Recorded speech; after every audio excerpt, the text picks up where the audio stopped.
So let's get into what I call the 6 principles of happiness.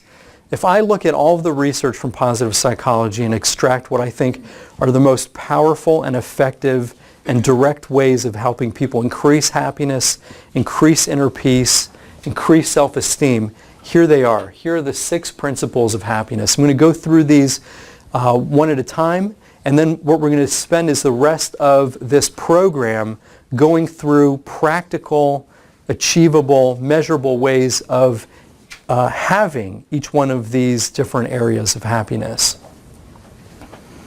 The first principle is something called flow.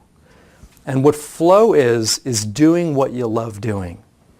It's doing something you're good at. It's doing something you really enjoy.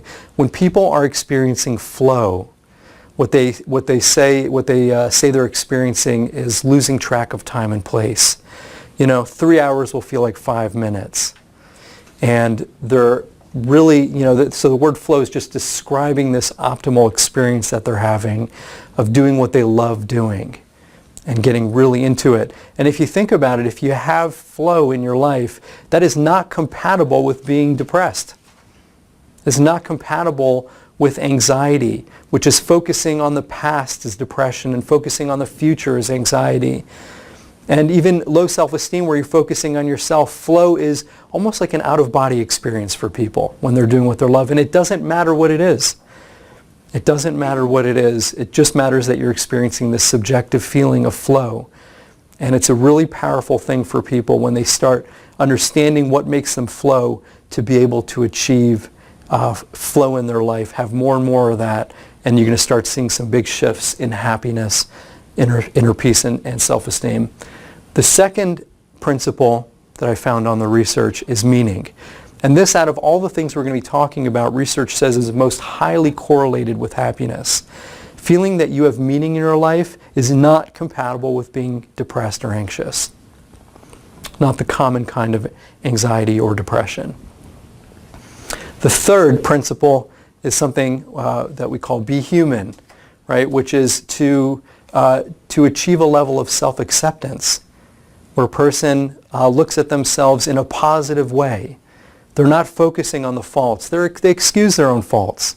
So they're shifting their ability to focus on the positive to themselves. And this has been really highly correlated with happiness.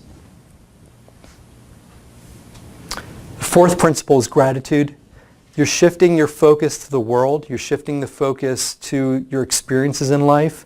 And you're focusing again on the positive. And this ability that human beings have to focus on the glass being half empty or half full will dictate the emotions that we have. And the emotions that we have are exactly what we're talking about here. Are your emotions more towards the positive range or more to the negative range? Are we largely dictated to the quality of your thinking? And a lot of that is happening subconsciously based on your training. A lot of that is happening subconsciously based on your training, the kind of thoughts that you are having repeatedly, automatically. But all of that can be trained and changed. The fifth principle is what we call social connection. People who have social connection are higher functioning than people who don't. Businesses have found that if you want to have highly successful employees, if you can screen those who have social connection and social support from those who don't, you're going to have better outcomes with those employees who do.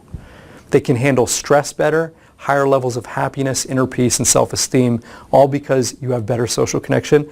And this program is going to be geared towards teaching you specific ways of getting more and more of that in your life. And principle number 6 is mindfulness. The ability to focus on the here and now. One of the most highly correlated abilities we have that are correlated with happiness is shifting your attention away from the things that have happened in the past, shifting your focus away from the things that you're worried about happening in the future, and being able to be here and now. That is something that is absolutely trainable, and through exercises researchers have given people over an extended period of time. When I say extended, I mean a matter of weeks. They've seen significant shifts in levels of happiness, inner peace, and self-esteem. So those are the 6 principles of happiness. And next we're going to be moving on to the individual classes that are going to walk you through each one of these principles and specific exercises so that it's more than just knowing about these different principles.